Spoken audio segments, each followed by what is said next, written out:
vos projets de construction ou de rénovation, Sokavitre manolotra anao ny vaovao. Sokavitre, très sincèrement à votre service. Savy d'une option Tinao à Blue Line TV Blue Line TV safidy tsara indrindra manolotra anao ny vaovao.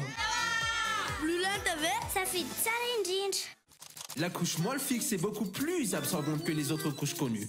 Couche molle fixe manolotra anao ny fampalalam-baovao. La 4G Batelma vous présente ny vaovao. Raha tianao hanaraka fivoaran'ny teknôlôjia hatrany ao an-tokantranonao ka mitady ny lafatra sy ny mora dia tongava mitsidika ny magasin Vista ampitany Saint-Georges tsara lalàna. Magasin Vista manolotra anao ny fampalalam-baovao.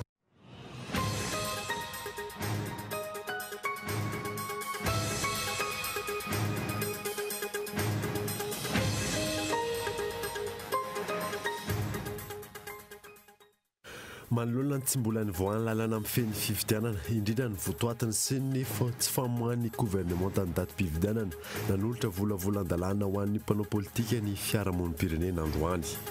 Momba ny fanatotosana ny fividianana amin'ny taona ho avy sy ny fanatsarana izany no votoatiny volavolan-dalàna io.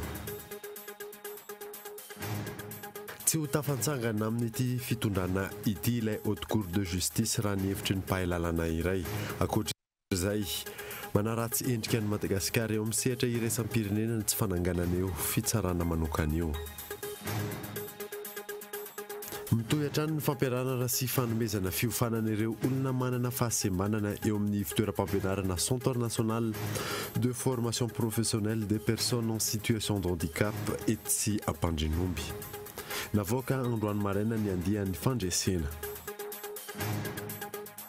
Ho fiarovana ny fariana loatra izay miaritra tsy kelikely vokatry ny tsy fampin'ny orana sy ny toron-tanety nisy nitetika savovonana aloatra ranosoa. Tanjona amin'izany ny fanamafisana ny fiarovana ny site Ramsara Lakaloatra. Maresaka iraisam-pirenena dia mitohy hatrany dinika eo amin'ny fialan'ny Grande-Bretagne ao amin'ny vondrana Europeana ny Premier Ministre Britanika sy ny filohan'ny Komisiona Europeana any Bruxelles. Mbola ao anatin'ny fandresen-jahatra tanteraka ny Premier Ministre Britanika. Ny andidinindreo arahanao afaka fotoana fohy.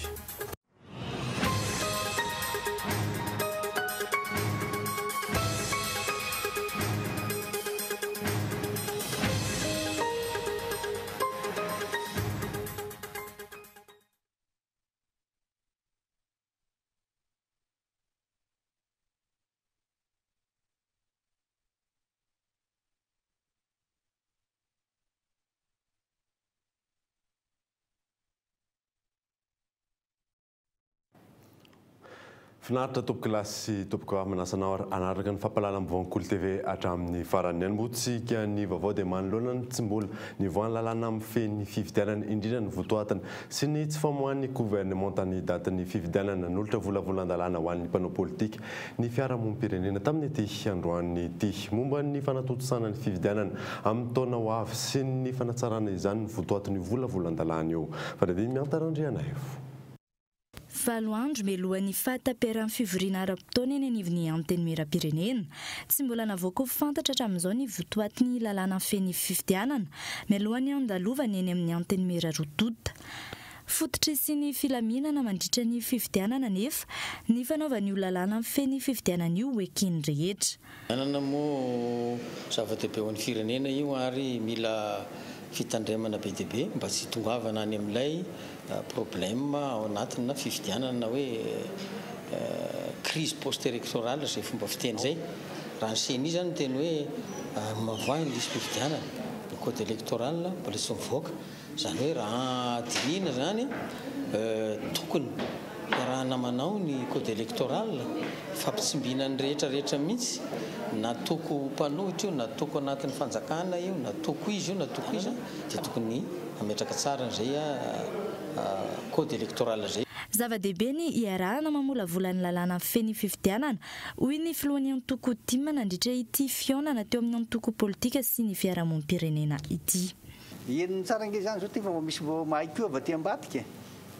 Dia zay zany no atao hoe consensus mba hifanarahan'ny rehetra ny zavatra hoentina eo anatrehan'ny parlement mba tena code électoral ekeny be somaro mpanao politika ny société civile faly tena midera sy makasitraka ny asan'ny société civile manana ny fahalalana sy ny fahendrena zay ny ilazana azy ary manana ny paikady entina ny tanteraka ity fifidianana ho avy ity amin'ny fomba tena ampanjakana ny demokrasia. Manoloan'izany nanolotra volavolan-dalàna tamin'ny antoko politika tafiditra anatin'ny CVDE androany ny fiarahamonim-pirenena. Teboka fanatsarana maro amin'ny fanantontosana ny fifidianana amin'ny taona ho avy no hita ao anatin'izany.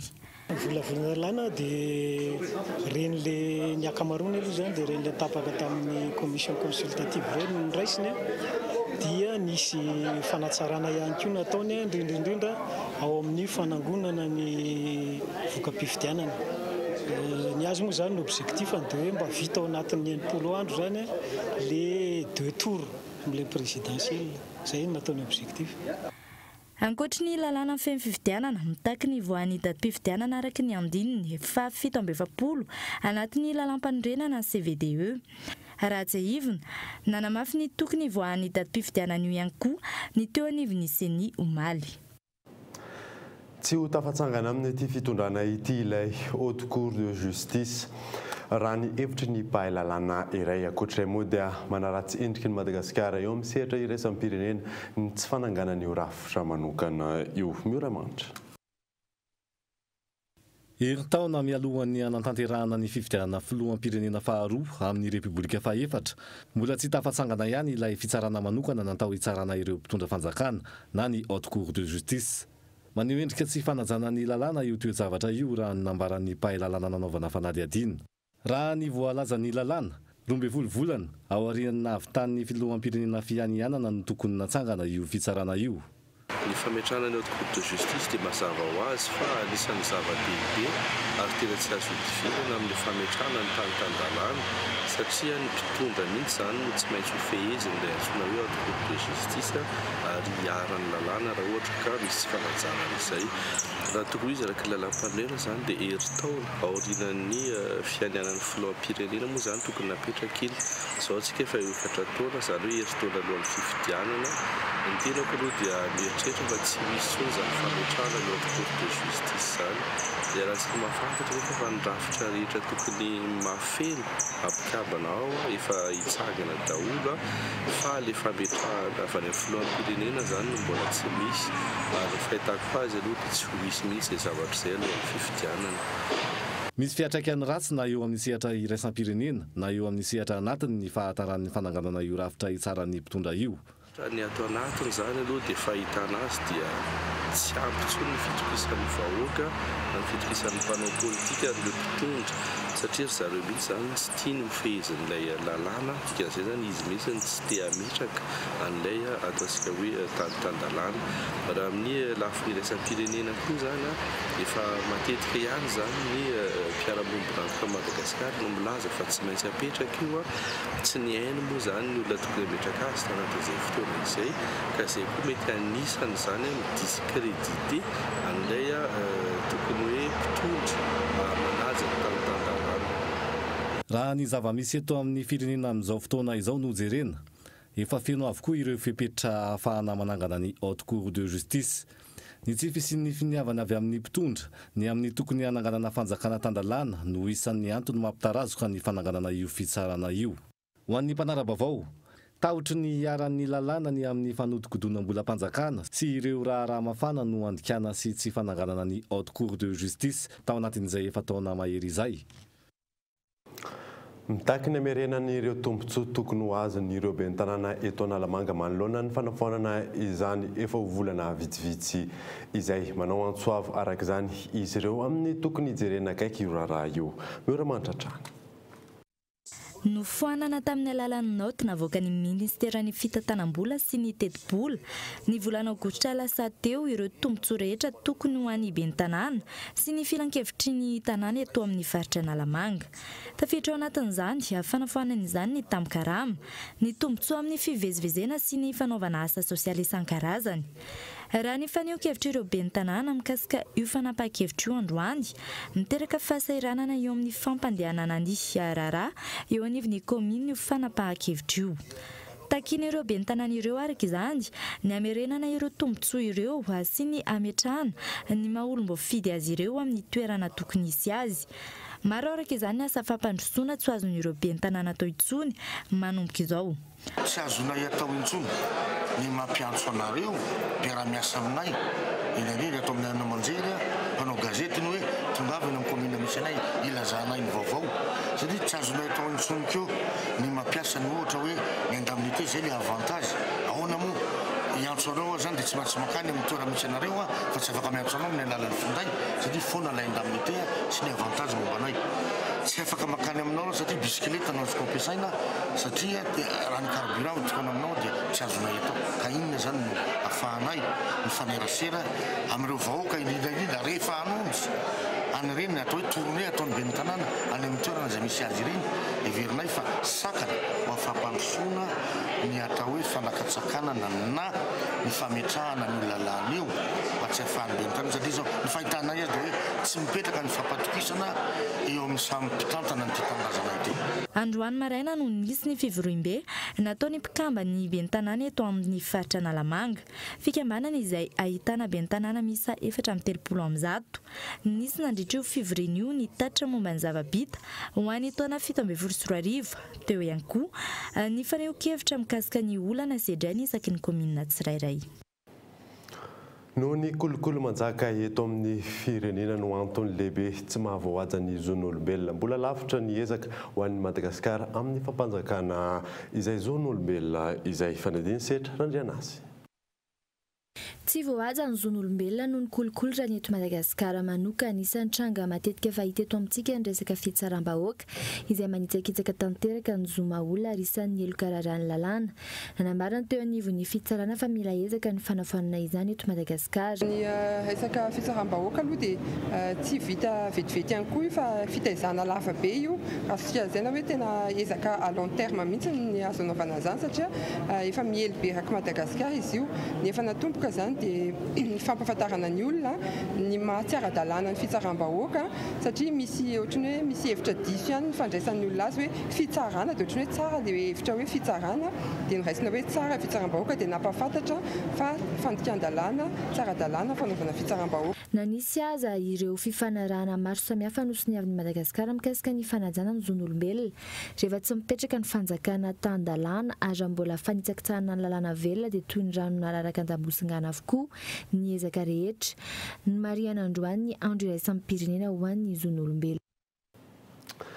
Mitohy hatrany ny fampianarana sy fanomezana fiofanana ireo olona manana fahasemanana eo amin'ny fitoeram-pampianarana Centre national de formation professionnelle des personnes en situation de handicap etsy Ampandrinomby navoaka androany maraina moa ny andihan'ny fandresena. Fanadiny Michel Arnarzon.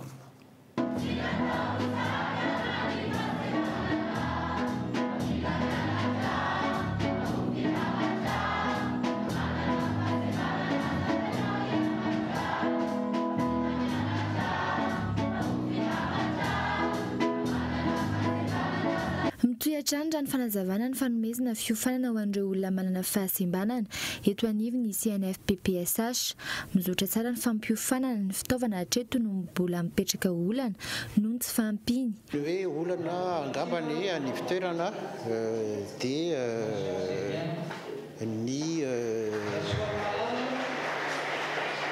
fitaovana aloha amin'ny ankapobeny satria ny fitaovana dia tsy ho ampy mihitsy raha eo amin'ny fanofanana arak'asa no atao fa ny fitoerana eto Ampandrinomby zany dia anisan'ny mba ampy fitaovana aloha mihoatra ny hoe établissement sasany fa na izany tsy ampy satria raha ny tokony ho izy dia mpiofana ray fitaovana anankiray zay zany dia ohatrany hoe tokony atao amin'ny ankapobeny aloha zay zany dia araka ny voalaza teo moa hoe ny fanjakana dia manampy anay tanteraka amin'izay fampandehanana ny ivitoeran'izay dia tsy dia misy olana loatra aloha amin'izay lafana izay. Amin'ny ankapobeny mbola olana sedrainy ireo olona manana fahasembanana eto amintsika ny fanavakavahana na mahazo fampiofanana azy izy ireo. Dingana goavana mbola mila sedrainy eto amin'ny firenena izay fanilikiliana ireo olona manana fahasembanana izay. Tokoa izao dia zava-dehibe no tanjonay amin'izay fotoana izay satria ny entreprise moa dia efa misy ilay entreprise tenentsika hoe tokony entreprise solidaire, entreprise engagée na responsable. Dia reny entreprise responsable reny manana paikady ihany koa izy rehefa toromarika avy aminay zany hoe fampananana asa hoe rehefa mitovy ny fahaizana an'ireo tanora ireo dia tokony tsisy fanilikiliana ao amin'ny orinasa anankiray dia fiaraha-miasa sy fandresendahatra moa no ataonay ary manantena koa izay satria isy tahirim-bola anankiray izay voalaniny lany teo anivon'ny antenimeran-doholona omaly dia io tahiry io koa dia azonay atao ny 20 ny tahiry hijerena manokana ny fanofanana ny tanora marefo na ny volet équité dia io koa ahafahanay mametraka an'ireny tanora reny fiaraha-miasa amin'ny orinasa. Ireo tanora nanana fahasembanana nandrato fianarana nandritry ny herintaona teto amin'ny CNFPPSH ary nivoaka tamin'ny fomba ofisialy androany. Fandresena izay no anarana netiny ity andiany iray ity. Saika anjara fiofanana maro isan-karazany izy ireo tao ny resaka patisserie informatique, fanjairana sy ireo maro hafa.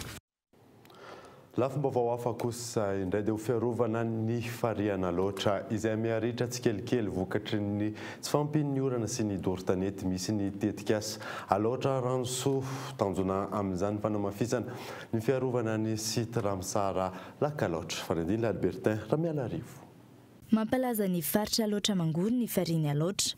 Nanomboka ny taona 2024 no napetraky ny fanjakana malagasy ho tafiditra ao anatin'ny faritra rovana ny site Ramsara Lakaloatra izay mirefy 524,7 hektara izay mitsinjara ho toy izao. Ny fariana loatra dia 1,707,1 hektara. Ny zetra amin'izany dia 7,4 hektara. Ny tanimbary 7,1 hektara. Ireo farihy madinika miditra makany aloatra dia 5,705 hektara. Ny tambary miparitaka 8,704,5 hektara. Tadidomindosy ity fariana loatra ity noho ny fitarany fambolena makany amin'ny farihy, ny fampitehan'ny ala manodidina noho ny fisian'ny dorin-tanety ka mahatonga ireo atsanga miditra ao amin'ny farihy ary manototra tsikelikely izany famadihana zetra ho lasa tanimbary tsy fampiny tetikasa sy fananganana asa ho an'ny mponina velona amin'ny fariana loatra sy ny manodidina azy. Maro ireo tsindro mahazo ny fariana loatra sy ny sandrika amin'izao fotoana izao ary tokony misy fandraisana andraikitra ho an'ny daholobe tsy hoe ho anay ato amin'ny sapana ramosahana ny ala sy ny tontolo iainanay ihany fa ny daholobe mihitsy satria ny tanjona voalohany dia ny fiarovana ny tontolo iainana sy ny fampandrosoana ny mponina manodidina izany. Isan'ny mampiavaka ny faritra loatra ihany koa ny bandro izay mialany tamingana amin'izao fotoana izao. Nisy ny festival bandro nentina iarovana sy ampafantarina ny faritra ny alarobia lasa teo.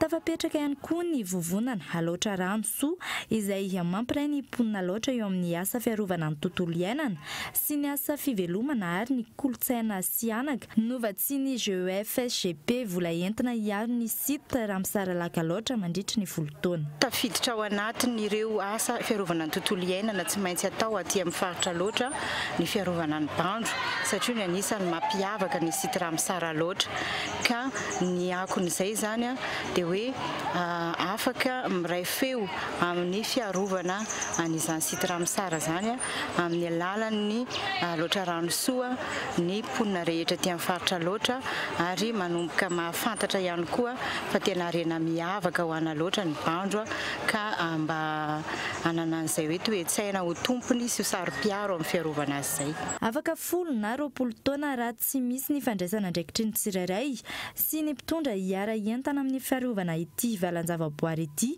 dia ho potika tanteraka loatra. Olovan'ny taranaka mifandimby ny site Ramsara ty loatra ho voatahiry mandritry ny fotoana ela ny kolotsaina sy anaka ary indrindra ao anatin'ny asa fiarovana ny tontolo iainana, ny sosialy, ny politika sy ny toe-karena. Tapitra teo ny tapany voalohany vaovao anatin'ny tapany faharoana na rahantsika ny fisokafana tamin'ny fomba ofisialy ilay tsena be ny kalitao tetsy amin'ny village voara Andotapelaka eo ihany koa ny olana sedrain'ny mpanakanto amin'ny fametrahana ny demokrasia sy ny fahalalana amin'ny teny eto amintsika miverina eto anisika aorinan'ny dokavatra rehefa avy eo ary.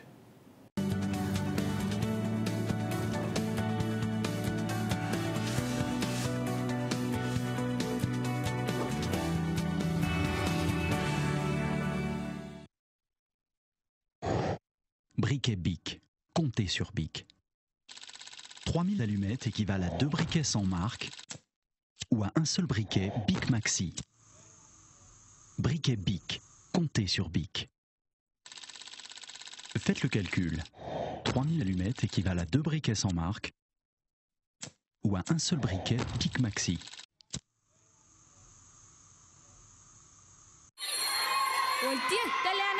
Misy dia sany memlay be foana nenaktonami manaya manaraka telena velation passiondesie tsy menay mijery documentaire be tabe koa mijery foot tetelisam Blue Line TV daholo eny izany ny tele anareo trano e. Miaraka amin'ny bouquet magique ao amin'ny Blue Line TV, misafidiana option anankiroa izay tianao: documentaire, telenovelas, film, dessin animé na sport amin'ny vidiny 3 alariary. Blue Line TV, safidy tsara indrindra. Mesdames, messieurs, chers parents, voici Théo, le bébé qui consomme le plus de liquide au monde. Le monde entier parle de lui. La vraie question est de savoir quelle couche peut absorber autant de liquide. Quelle couche Théo utilise-t-il? Mon fils Théo utilise bien sûr la couche de bébé la plus absorbante, la couche molle fixe. La couche molle fixe est beaucoup plus absorbante que les autres couches connues. Les bébés sont sous protection de jour comme de nuit, chaque jour de la semaine. Molle fixe. Maman. La vache qui rit, elle est si délicieuse et gourmande pour le plaisir de toute la famille. Elle contient du calcium et des vitamines pour apporter de l'énergie aux petits et aux grands. La vache qui rit, pour des journées pleines de vie.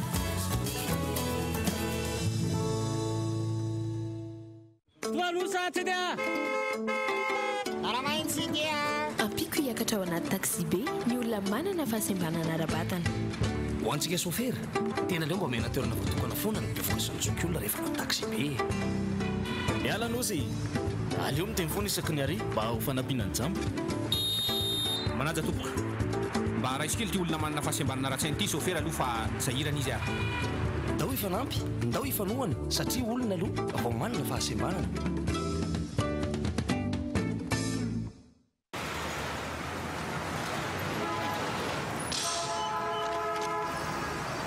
Découvrez le délicieux goût de coco, léger, frais, qui vous fait voyager.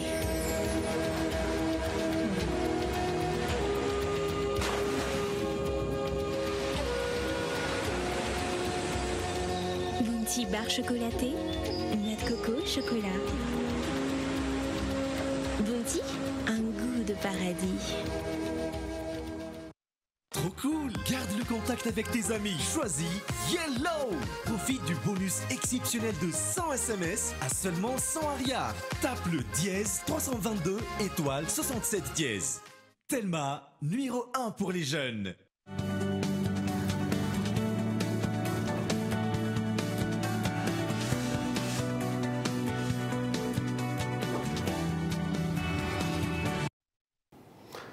Ny anoisantsika ny vaovao aza dia nisokatra tamin'ny fomba ofisialy tamin'ity androany ity ilay tsena be izay tontosaina ao amin'ny village voara Andotapelaka mandritra ny 3 andro. Saika hita eny an-toerana avokoa moa manodidina ny tsena rehetra ny sakafo, akanjo, fiara sy ny maro hafa. Afa-po ireo mpikarakara raha ny fanazavana azo fanadiny miantarandrianay. Nahazoana ny hetsika ara-kolontsaina sy ny fanehoana ny vita malagasy tamin'ity andiany voalohany ny ilay tsena be amin'ny tontosaina eto amin'ny village voara Andotapelaka ity. Hita ety an-toerana avokoa ny karazana entana rehetra hatramin'ny sakafo malagasy toa ny koba, mofogasy sy ireo akanjo, kilalao, fiara sy ny maro hafa. Afa-po amin'ny tolotra sy ny kalitao ary ny vidin'ny entana mikarakara raha ny fanazavana.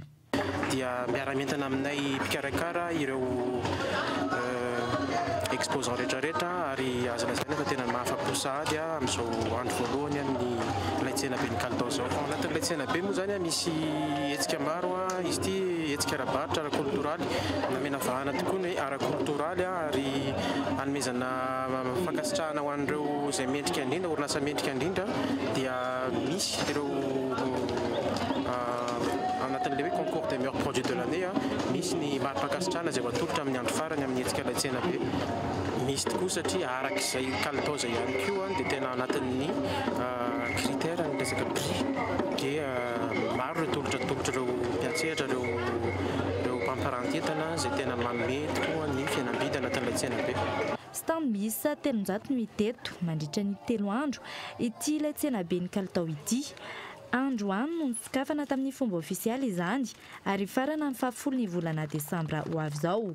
Maro no tonga namaly ny antso raha tsy ahivina azo fiara izay tsara vitana mandray anjara amin'ny tombola mandritra ity hetsika ara-baritra ity ary fidy iray amin'ireo fiara 3.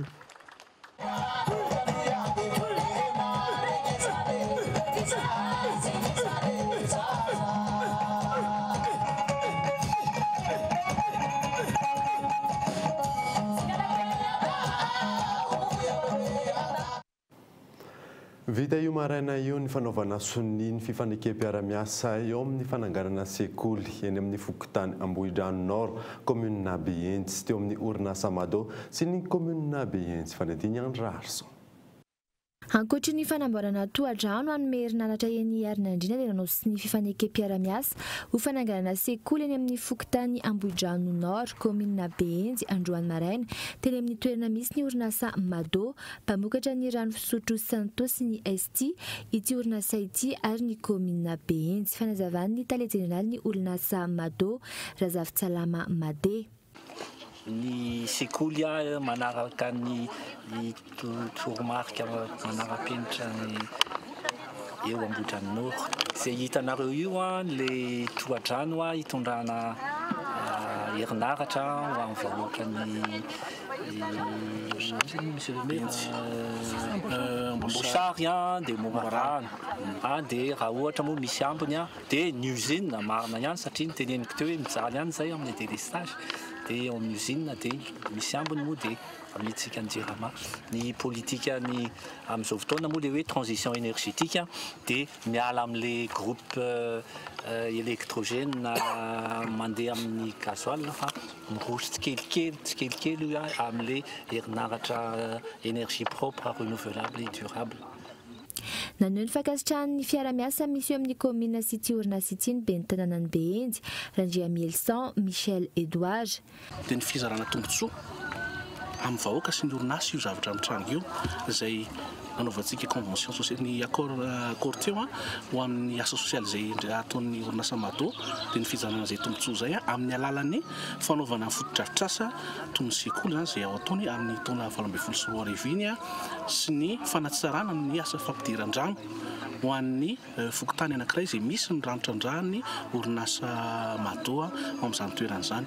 Ireo zany no marika voalohany amin'izao fotoana izao fiara-miasa efa nisy ny fiara-miasa teo aloha fa tsara mampafantatra fa avozana trano izy io satria manitsaka taona vaovao tsika mety misy ny filana vaovao ilain'ny mponina eto Behentsy izay isorana orinasa manaiky an'izay hatrany fa ireo aloha zany voafaritra amin'ny taona 2018 dia hirarina indray taona 2019 isy ny fiara-miasa vaovao amin'izay zavatra izay.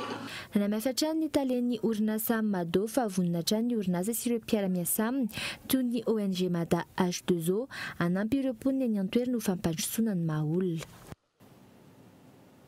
Tontolon'ny kolotsaina kosa indray dia mpitondra afatra mpanelanelana eo amin'ny mpitondra sy ny vahoaka ny mpanankato. Mbola maro ireo sakana eo amin'ny famitranan'ny demokrasia sy ny fahalalana amin'ny teny ho azy ireo eto Madagasikara. Narindra Nandrianomanana. Mbola sarotra ny tena isin'ny fahalala-miteny sy maneho hevitra eto Madagasikara. Tafiditra ao anatin'izany ireo mpiantsehatra eo amin'ny tontolon'ny kanto malagasy. Ireo mpanakanto no mitondra afatra amin'ny alalan'ny sanganasany ary maneho ny tena zava-misy eny anivon'ny fiarahamonina. Liberté d'expression. Hoe tsy afaka miteny izay zavatra tiana vaha olazaina. Dia izany daholo ny zavatra tsy mampandroso an'ity firenena ity. ka raha mba ny anjaran'ny artiste hoe za ny artiste tsy mpanao politique moa zany fa misy ny artiste tena miditra anaty politique fa za manokana tsy manao politique mivantana fa ny politique dia manoratra dia dénoncer amin'ireo irako ireo zany hoe milaza izay zava-misy vitsy ireo mpanakanto no samaneo ny tena zava-misy eto amin'ny firenena ny kolikoly no manjaka eny anivon'ny fiarahamonina ary mahatonga ny tsy fampandrosoana eto Madagasikara.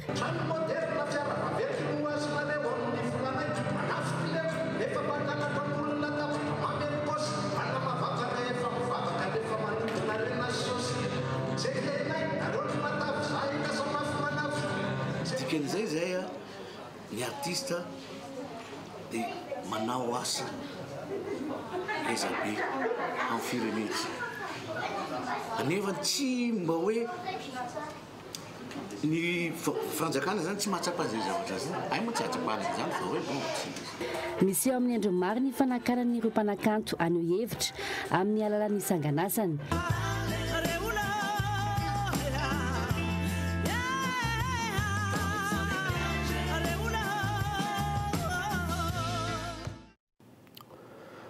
Maresaka iraisam-pirenena kosa indray dia mitohy hatrany dinika eo amin'ny fialan'ny Grande-Bretagne ao amin'ny vondrana Europeana ny Premier Ministre Britannique sy ny filohan'ny Comisionna Europeana any Bruxelles. Mbola ao anatin'ny fandresen-dahatra tanteraka ny Premier Ministre Britannique amin'izao fotoana izao faniriana misahan'ny France 24. Any Bruxelles naharitra herinandro izao ny fifanarahana eo amin'ny vondrana Europeana sy ny firenena Britannika manoloana ny Brexit izay takin'i Theresa May. Nandresy lahatra ireo firenena mpikambana ao amin'ny vondrana Europeana ny Premier Ministre Britannique takinany ny fahavitana izany mialoha ny alady ho avy izao. Anatanteraka feonambe ny mpitondra eo anivon'ny firenena 7 amin'ny 4 sy 15 Desambra ho avy izao. Hodiniana sy hosonoavina mandritra ny fotoana io ny fialan'ny firenena Britannique amin'ny fomba ofisialy ao amin'ny vondrana Europeana. Sakana lehibe eo amin'ny fifanarahana izay ny olana momba ny sistany eo amin'ny Irlande sy Irlande avaratra. Mbola manjavozavatra eto ny fifanarahana arabaritra eo amin'ny Grande-Bretagne sy ireo firenena mivondrana any Europa. Anisan'ireo teboka resana anatin'izany ny fepetra raisina eo amin'ny arabola ao aorianan'ny Brexit. Mitetina 570 hatramin'ny 550 miliara euro izany raha ny voalazan'ny gazety iray any Grande-Bretagne. Eo ihany koa ny hoavin'ireo olom-pirenena ny findramonina tany toerana tao aorianan'ny Brexit izay. Alohan'ny sarana dia averinanao ireo vaovao-nisongadina tamin'ity alina ity nanolotra volam-pahalandalana ho an'ny mpanao politika ny fiarahamonim-pirenena tamin'ity androany ity momba ny fanitsiana ny fanatsarana ny fividianana amin'ny taona ho avy sy ny fanatsarana izany votoatiny izay volavolan-dalana izay. Tsy ho tafatsangana amin'ny ty fitondrana ity ny Haute Cour de Justice raha ny hevitry ny mpahalalana iray ankoatr'izay moa dia manaratsy endrika ny Madagasikara eo amin'ny sehatra iraisam-pirenena tsy fananganana io rafitra manokana io. Mampahafantarina aminao mpanaraka ny Cool TV fa nio alina aoriana ny fandaran'ny fehizora faly Ankitsipo ny anarahanao ny fandarana manokana momba ny Johnny Hallyday. Dia izay mamanina vaovao tamin'ity alina ity ankasitrany ianao nanaraka izany soava tsara daholo tompoko.